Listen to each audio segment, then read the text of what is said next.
Assalamualaikum. Waalaikumsalam warahmatullahi wabarakatuh. Gimana kabarnya Bang Dong? Alhamdulillah. Ustaz, Anda mau tanya sedikit. Ya. Bukankah orang yang ikhlas itu Ustaz adalah orang yang berbahagia hidupnya? Iya, benar. Lalu apakah bisa kita katakan sebaliknya Ustaz, orang yang riya itu dikatakan dia menderita gitu? Iya benar, orang yang riya adalah orang yang menderita. Adapun orang yang ikhlas adalah orang yang berbahagia. Kenapa? Karena orang yang ikhlas, perhatian dia adalah bagaimana penilaian Allah terhadap dia. Dan tatkala dia berbuat amal soleh dan dia tahu Allah mengetahui amalannya, sudah cukup bagi dia. Allah mengetahui, dia akan bahagia. Berbeda dengan orang yang riya. Dia sibuk dengan memperhatikan komentar orang lain.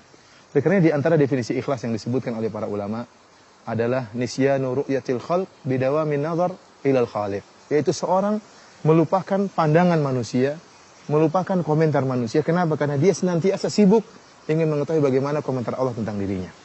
Dan tatkala dia sudah tahu bahwasanya Allah mengetahui dia beramal soleh, maka dia akan bahagia. Dia tidak pedulikan dengan komentar orang lain. Orang yang riya, dia sibuk. Kenapa? Tiap hari bagaimana komentar orang, bagaimana pujian orang, bagaimana celaan orang.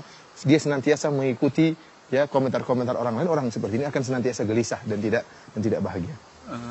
Penderitaan itu seperti apa Ustaz? Artinya penderitaan di dunia bagaimana dan di akhirat nanti bagaimana? Iya benar, orang yang riya dia akan menderita di dunia sebelum menderita di akhirat.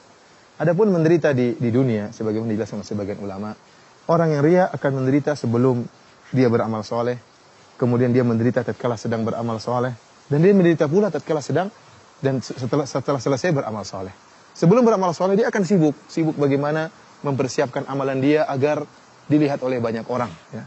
Dia mempersiapkan. Jika dia seorang dai maka dia sibuk bagaimana bisa menyampaikan dengan baik. Bagaimana sound systemnya bisa dengan baik, bagaimana bisa menghadirkan banyak orang. Jadi dia sibuk. Orang yang bersedekah pun demikian. Dia ingin atur bagaimana agar tatkala dia bersedekah diketahui oleh banyak orang. Sehingga sebelum dia beramal soleh dia sudah gelisah. Kemudian tatkala dia sedang beramal soleh pun dia gelisah. Dia lihat apakah orang-orang sedang hadir memperhatikan dia. Seorang dai yang riya, dia lihat apakah yang hadir banyak atau tidak. Kalau ternyata yang hadir cuma sedikit, maka dia gelisah. Kenapa? Pujiannya apa yang diharapkan dari sedikit orang ini. Tetapi tatkala yang hadir banyak, maka dia bahagia.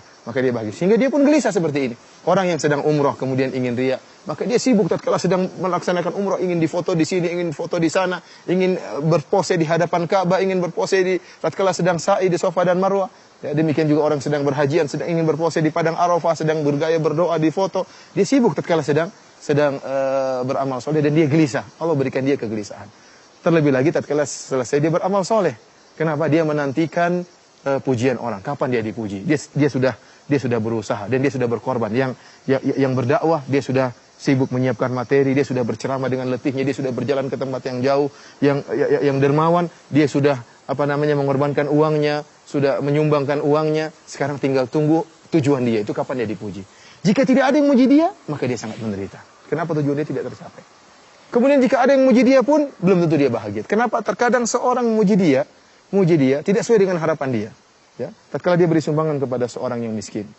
Orang yang miskin ini tidak pandai memuji. Dia mengatakan, terima kasih Pak.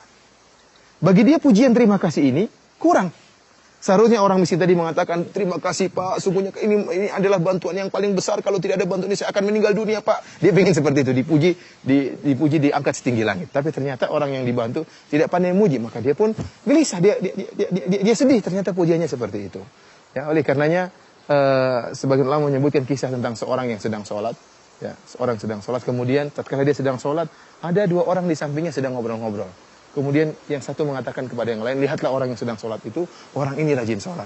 Rupanya orang yang sedang sholat ini, dia juga sedang berpuasa dan dia mendengar pujian mereka. Tatkala dia tahu pujiannya masih kurang, ada dia sedang berpuasa, mereka tidak tahu, maka dia pun mengatakan, membatalkan sholat, dia mengatakan, saya juga sedang berpuasa. Agar mereka tahu bahwasanya dia bukan cuma sedang sholat, tapi dia juga sedang berpuasa. Kenapa? Dia tidak puas dengan pujian yang tidak sesuai dengan dia harapkan.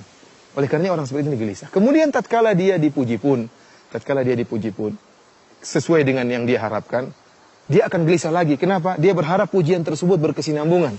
Dan kita tahu namanya orang tidak mungkin muji terus-menerus. Terkadang dia muji, terkadang dia kurang pujiannya, terkadang dia mencela, maka dia pun senantiasa dihinggapi dengan kegelisahan. Dan Bang Dung yang paling menderita, orang yang menderita, tatkala muncul seorang yang menyaingi dia. Namanya orang yang riya, dia ingin dinomorsatukan. Seorang yang penyumbang, donatur, Tatkala ada orang yang menyaingi dia ternyata juga memberi sumbangan sebagaimana sumbangan dia atau lebih daripada sumbangan dia, maka dia merasa direndahkan. Tatkala itu dia sangat gelisah dan muncullah hasad dari dirinya, muncullah dengki dari dirinya. Tatkala dia melihat orang tersebut yang lebih hebat daripada dalam sumbangan, maka dia ingin orang tersebut segera celaka, orang tersebut segera miskin. Ini penderitaan yang luar biasa yang dihadapi, yang dirasakan oleh seorang yang riya. Demikian juga seorang dai. Seorang dai yang ternyata tujuan dia bukan ilallah, bukan kepada Allah, tapi dia menyuruh manusia untuk berdakwah kepada dia. Begitu ada seorang dai yang lain yang kemudian ceramahnya bagus, ceramahnya lebih hebat, maka dia akan menderita. Kenapa? Ada saingan. Ada saingan bagi dia. Orang seperti ini sangat menderita. Maka dia berusaha menjatuhkan saingan dia tersebut. Kenapa? Karena dakwah dia bukan karena Allah Subhanahu wa Ta'ala. Dan ini penderitaan yang luar biasa bagi seorang yang riya di dunia. Yang di akhirat. Oh iya, yang adapun penderitaan seorang yang riya di akhirat, ya. Maka penderitaan mereka bertubi-tubi orang-orang yang riya. Yang pertama, Bang Dung, orang-orang yang riya, ya, akan dipermalukan oleh Allah Subhanahu wa Ta'ala. Ya, Allah Subhanahu wa Ta'ala akan permalukan mereka. Dalam satu hadis dalam riwayat Al-Bukhari, kata Nabi sallallahu alaihi wasallam, "Man samma Allahu bih wa man yura'i lahu bih." Barang siapa yang beramal soleh agar disebut-sebut, maka Allah akan sebutkan niat busuknya, Allah akan bongkar di hadapan khalayak. Barang siapa yang beramal soleh supaya riya, supaya dilihat oleh orang lain, Allah akan menampakkan keburukan niatnya tersebut di hadapan khalayak. Bukan di depan satu dua orang, tapi di hadapan khalayak. Bagaimana seorang tidak dipermalukan? Dia permalukan. Dia dahulu nampaknya seorang yang ikhlas, seorang yang dermawan ikhlas, seorang dai nampaknya ikhlas. Ternyata ada niat busuk dalam dirinya. Dia ingin dipuji, ingin diagungkan, ingin dinomorsatukan, dan itu akan dibongkar oleh Allah Subhanahu wa Ta'ala di hadapan murid-muridnya, di hadapan teman-temannya. Ini dipermalukan oleh Allah. Oleh karenanya di antara tafsiran hadis ini disebutkan oleh Hafidz Ibnu Hajar rahimahullah dalam Fathul Bari, bahwasanya Allah Subhanahu wa Ta'ala mempermalukan dia dengan menampakkan pahala-pahala amalan soleh dia. Jika dia seorang dai, jika dia seorang dermawan, jika dia seorang mujahid, Allah akan nampakkan pahala-pahala dia di hadapan dia. Begitu dia senang dengan pahala-pahala tersebut, tiba-tiba Allah Subhanahu wa Ta'ala menjadikan pahala tersebut seperti debu yang berterbangan. Ya, dia memperdaya manusia dengan menampakkan dirinya ikhlas ternyata tidak ikhlas, maka Allah akan perdaya dia di akhirat kelak. Ini yang pertama, dipermalukan di hadapan khalayak. Yang kedua, Allah Subhanahu wa Ta'ala mempermalukan dia dari sisi yang lain. Allah menyuruh dia untuk mencari ganjaran dari orang-orang yang dia riya. Kata Nabi sallallahu alaihi wasallam dalam hadis riwayat Imam Ahmad, kata Nabi sallallahu alaihi wasallam, "Akhwafu ma akhafu alaikum asyirkul asghar." Yang paling aku khawatirkan menimpa kalian adalah syirik kecil. Para sahabat bertanya, "Wa ma syirkul asghar?" Apa itu syirik kecil wahai Rasulullah sallallahu alaihi wasallam? Kata Nabi sallallahu alaihi wasallam, "Ar-riya, syirkul asghar adalah riya." Kemudian beliau mengatakan, Rasulullah SAW mengatakan, "Yaqulullahu tabaraka wa ta'ala yaumal qiyamah hina jazan nas." Allah akan berkata, Yaqulullahu tabaraka wa ta'ala li haula, Allah akan berkata kepada orang-orang yang riya pada hari kiamat tatkala Allah memberi balasan kepada manusia. Kata Allah Subhanahu wa Ta'ala, "Idhabu ila alladziina kuntum turauna fid dunya." Kalian orang-orang yang riya, pergilah kalian mencari balasan kepada orang-orang yang dulu kalian harapan pujiannya. Fanzuru hal tajiduna indahum jazaan. Maka lihatlah apakah kalian akan mendapatkan balasan dari orang-orang tersebut. Dulu kalian beramal soleh karena ingin dipuji oleh kiai. Dulu kalian beramal soleh karena ingin dipuji oleh pejabat. Dulu kalian beramal soleh agar dipuji oleh guru. Apakah mereka akan bisa memberi balasan? Sepeser pun tidak ada, sedikit pun tidak ada. Karena pada hari kiamat, jaza balasan hanya dari Allah Subhanahu wa Ta'ala. Ini pun bentuk dipermalukan. Ya, Allah mengatakan, kalian dulu mencari muka sama orang tersebut, cari muka sama orang tersebut. Bayangkan bagaimana kalau kita mencari muka kepada orang yang buruk, orang yang ternyata masuk dalam neraka jahanam. Kita dipermalukan, kata Allah, cari itu. Itu kalian dulu mencari muka kepada orang tersebut, tuh orang tersebut ternyata dalam neraka jahanam. Ini suatu perkara yang sangat memalukan bagi orang-orang yang riya. Kemudian penderitaan orang yang riya di akhirat pula, mereka adalah orang yang pertama kali diazab oleh Allah Subhanahu wa Ta'ala. Dalam satu hadis Nabi sallallahu alaihi wasallam menyebutkan, "Awwalu ma yuqda yaumal qiyamah." Orang yang pertama kali disidang oleh Allah Subhanahu wa Ta'ala adalah 3 orang. 3 orang yang melakukan amal-amal soleh yang sangat luar biasa. Yang pertama adalah rajulun ustusyhid, seorang yang mati syahid. Ya, maka Allah fa'utiya bihi, Allah datangkan orang yang mati syahid ini.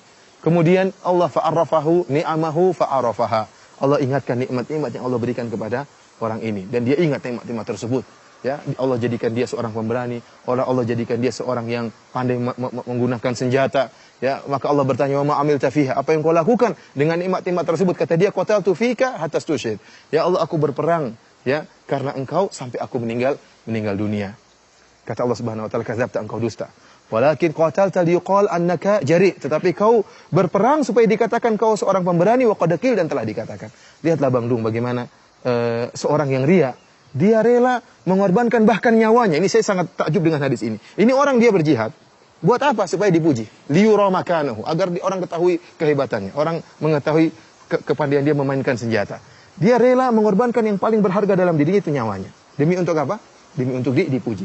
Kemudian dia dipujinya bukan sekarang setelah meninggal dunia baru dipuji. Apa yang dia dapatkan dari pujian tersebut sudah meninggal dunia. Namun bagi dia tidak jadi masalah dipuji tatkala masih hidup ataukah setelah meninggal dunia, yang penting dia dipuji. Oleh karena Syekhul Islam Ibnu Taimiyah rahimahullah menamakan penyakit seperti ini penyakit riya syahwatun khafiyah.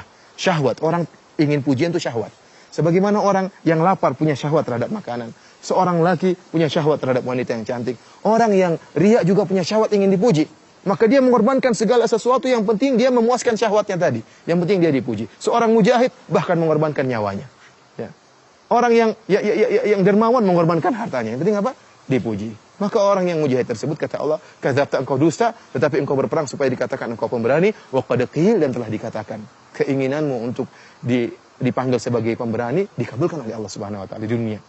Ini juga dalil bahwasanya pujian orang, tunduknya orang kepada kita, sanjungan orang kepada kita bukan dalil bahwasanya kita selamat. Bisa jadi kita diadab oleh Allah Subhanahu wa taala. Ini yang pertama.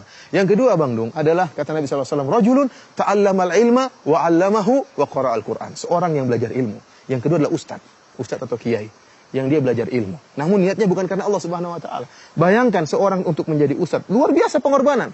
Dia harus belajar, harus bangun malam, kemudian harus menghafal Al-Quran, harus menghafal hadis-hadis Nabi SAW, harus menghabiskan waktu banyak untuk membaca buku-buku para ulama, kemudian dia kemas dalam suatu ceramah yang indah. Ternyata niatnya bukan karena Allah Subhanahu Wa Taala supaya ingin dipuji. Ya, dia bukan menyeru kepada Allah, tapi menyeru kepada dirinya. Ya, buktinya kalau ada orang dai yang lebih bagus atau dai yang menjadi saingan dia, maka dia pun benci. Kenapa orang-orang mulai pergi ke dai yang lain? Seharusnya dia bahagia kalau ada dai yang lain. Karena tugas dia berkurang. Seharusnya dia berdakwah 1000 orang, ternyata 500 orang pergi ke dai yang lain. Namun karena dia niatnya bukan karena Allah, tapi karena dakwah kepada dirinya, maka dia akan menderita. Orang seperti ini, ya dia belajar ilmu. Ya, kemudian Allah ingatkan tentang nikmat-nikmat yang Allah berikan kepada dia. Mungkin suaranya yang indah dalam baca Al-Quran. Kemudian kecerdasannya, kekuatan hafalannya. Maka Allah bertanya, wa ma amilta fiha? Apa yang kau lakukan dengan nikmat yang aku berikan kepada engkau? Kata dia, ta'allamtul ilma wa qara'tu fikal Qur'an. Aku belajar ilmu ya Allah. Dan aku baca Al-Quran karena engkau ya Allah. Kata Allah, kadzabta engkau dusta. Tetapi engkau mengajarkan Al-Quran liqal annaka qari, supaya dikatakan engkau adalah ahli baca Quran. Wa qad qil, dan telah dikatakan. Tsumma umira bihi fasuhiba ala wajhi hatta ulqiya finnar. Maka Allah merintahkan para malaikat untuk menggeret orang ini di atas wajahnya, kemudian dilemparkan dalam neraka jahanam. Ini yang kedua. Yang ketiga Bang Dung yang disiksa pertama kali pada hari kiamat adalah seorang yang dermawan. Kita tahu dermawan adalah ibadah yang sangat mulia, membantu orang lain. Maka rajulun, kata Nabi SAW, rajulun atahullahu min asnafil mali kullihi. Seorang yang Allah berikan segala bentuk jenis harta pada dia. Sawah ladang dia punya, tanah banyak dia punya, rumah mewah dia punya, istana dia punya, mobil mewah dia punya. Allah bertanya, wa ma'amilta fiha? Apa yang kau lakukan dengan nikmat-nikmat tersebut? Kata dia, ma min sabilin tuhibbu an yunfaqa fiha illa anfaqtu fiha. Ya Allah, tidak ada satu jalan kebaikan yang kau suka aku berinfak di jalan tersebut kecuali aku akan infakkan. Artinya apa, Bang Dung? Ada anak yatim yang minta saya bantu. Ada orang ingin bangun pondok, saya bantu. Ada orang ingin bangun masjid, saya bantu. Orang ingin dakwah, saya bantu. Semua jalan kebaikan saya bantu. Karena engkau ya Allah. Kata Allah, kadzabta engkau dusta, tetapi engkau melakukannya liqal annaka jawad, tetapi engkau melakukannya supaya dikatakan engkau dermawan, wa qad qil, dan telah dikatakan. Niatmu untuk dikatakan sebagai dermawan dikabulkan oleh Allah. Kau dapat bagian di dunia, tapi di akhirat tidak dapat apa-apa. Maka Allah merintahkan malaikat untuk melemparkan orang ini dalam neraka jahanam. Oleh karenanya Bang Dung, orang yang riya, dia adalah orang yang mencelakakan dirinya sendiri. Dia menderita di dunia, terlebih-lebih lagi menderita di akhirat. Tidak ada jalan keluar dari hal ini kecuali seorang melatih dirinya untuk ikhlas kepada Allah Subhanahu wa taala, menjadikan pahala atau amalan dia semata-mata hanya karena Allah Subhanahu wa taala. Jazakallahu khairan karena sudah paham apa yang antum sampaikan. Ya, semoga Allah Subhanahu wa taala menjauhkan kita dari penyakit riya dan menjadikan kita orang-orang yang ikhlas. Assalamualaikum warahmatullahi wabarakatuh.